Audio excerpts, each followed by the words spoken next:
Have you ever walked away from a conversation with someone incredibly nice, maybe even charming, yet felt strangely drained, confused, or just off? It's an unsettling feeling, isn't it? What if the most significant danger in human interactions doesn't come from obvious anger or aggression, but from something much quieter, hiding behind a mask of composure and virtue? The renowned psychologist Carl Jung offered a profound insight into this very dynamic. He suggested that the people we should be most cautious around aren't necessarily the ones who show their flaws openly, but those who seem to have no flaws at all. This might sound counterintuitive, but stay with me. Now, before we dive in, if you enjoy practical tips for senior wellness, helping you thrive in mind, body, and spirit, consider hitting the subscribe button so you don't miss future videos. Okay, let's get started.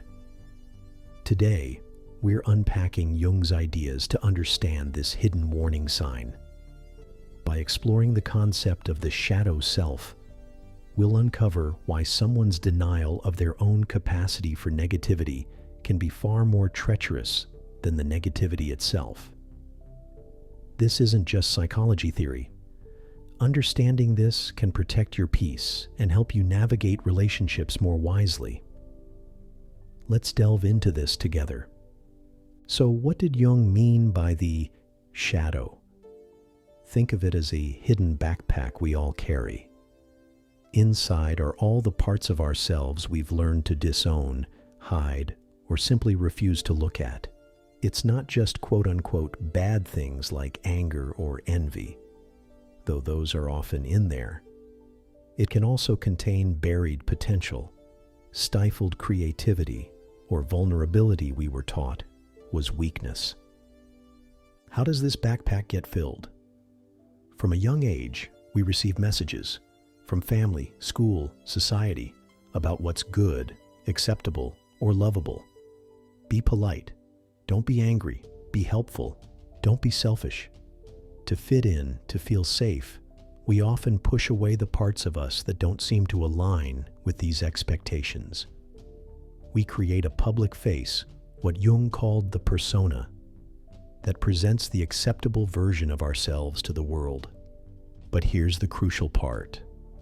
Jung emphasized, just because we push these traits away doesn't mean they disappear. They collect in the shadow, in the unconscious parts of our mind. And they don't just sit there quietly. They exert a powerful, unseen influence on our thoughts, feelings, and behaviors. Have you ever overreacted to someone else's behavior and later wondered why it hit such a nerve? That might be your shadow whispering. This hidden shadow isn't inherently evil. It's simply unacknowledged. It holds raw energy. But when we fiercely deny its existence, when we pretend that backpack isn't even there, that's when problems arise. Jung warned, quite starkly, that what is not made conscious will be lived out as fate. In simpler terms, the parts of ourselves we refuse to see end up controlling us from behind the scenes, often in destructive ways. Think about it. Someone who denies their own anger might constantly encounter angry people everywhere they go. They're projecting their disowned feeling onto others. Or consider someone who deeply represses their own needs for fear of being selfish. They might express this shadow indirectly through passive aggression, subtle manipulation disguised as helpfulness, or by constantly sacrificing themselves until resentment boils over unexpectedly. Does this sound familiar in anyone you know, or perhaps even in yourself during moments of stress?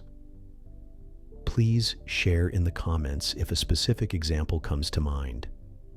These unacknowledged parts mutate in the dark. They don't stay dormant, they seek expression. This can manifest as recurring negative patterns in relationships, inexplicable self-sabotage just when things are going well, or even physical symptoms of stress. The person experiencing this often feels bewildered, asking, "Why does this keep happening to me?"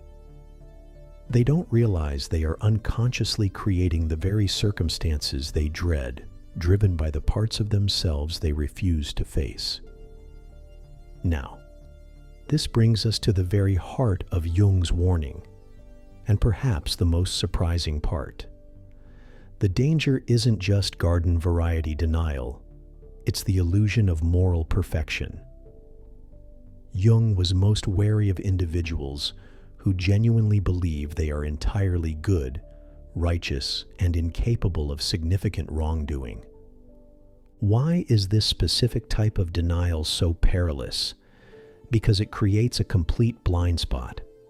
When someone is utterly convinced of their own virtue, they lose the capacity for honest self-reflection. They have a prepackaged justification for everything they do. If their actions cause harm, it's always framed as necessary, well-intentioned, or the other person's fault. Manipulation becomes guidance, control becomes protection, harsh judgment becomes speaking the truth in love. Their charming or calm exterior, the very thing that might initially draw you in, becomes a sophisticated defense mechanism against seeing their own shadow. Because they believe they are acting from a place of purity, they don't examine their deeper motivations or the impact of their behavior. They project their denied darkness onto others with intense conviction, often creating scapegoats or seeing negativity everywhere except within themselves. This isn't just hypocrisy, it's a profound lack of self-awareness that can leave a trail of emotional confusion and pain for those around them. So, according to Jung, the most unsettling sign in a person is this complete absence of shadow awareness. It's the unwavering insistence on their own goodness, the inability to even consider they might possess negative traits like selfishness, cruelty, or deceitfulness. Think about the people you trust most. Are they people who pretend to be perfect? Or are they people who can admit when they've messed up, who acknowledge their flaws, who are aware they have the capacity to hurt others even if they try not to? People who recognize their own potential for darkness are often safer because that awareness allows them to manage it consciously. It's those blind to their own shadows who stumble through life, unconsciously acting out their repressed impulses, often leaving others to pick up the pieces. Okay, so how do we use this insight practically without becoming overly suspicious of everyone? And how do we apply it to ourselves?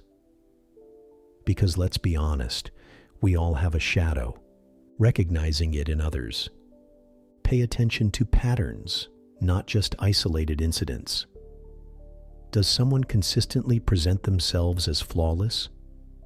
Do they react with extreme defensiveness or blame shifting when their behavior is questioned, however gently?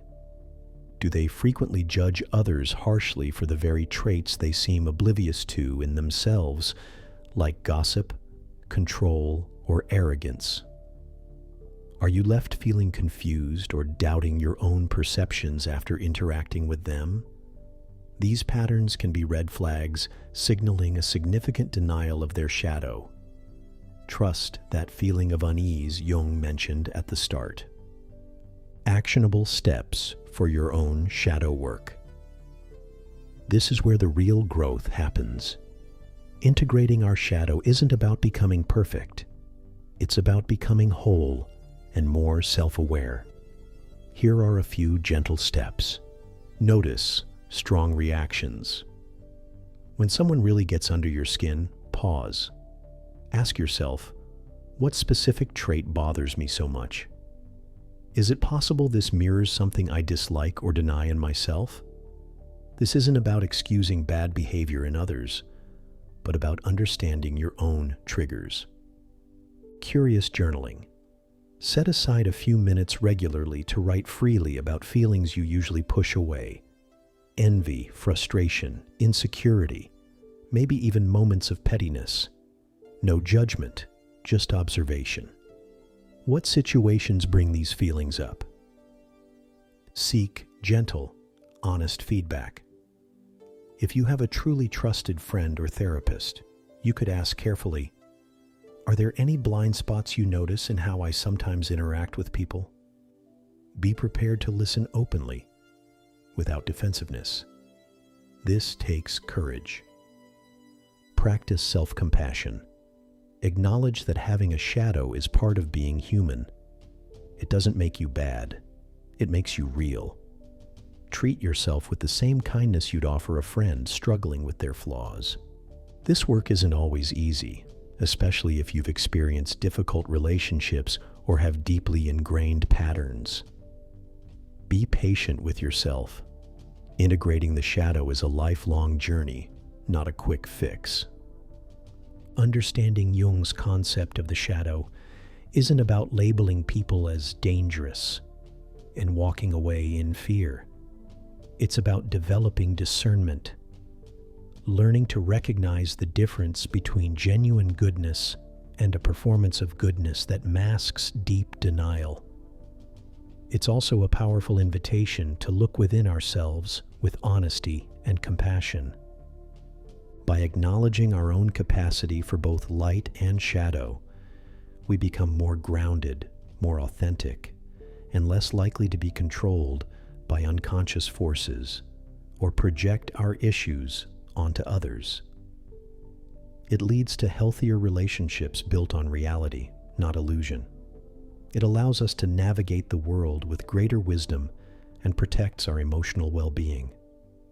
Ultimately, embracing our whole selves, shadows and all, is the path to true self-awareness and inner peace. What are your thoughts on this? Have you encountered this dynamic, or have you started exploring your own shadow? Share your reflections in the comments below. Your insights enrich this conversation for everyone. If this exploration resonated with you, please give the video a like and subscribe for more insights into physical and mental well-being. Remember, the journey inward is the most rewarding one we can take. Thanks for watching and take gentle care of yourselves.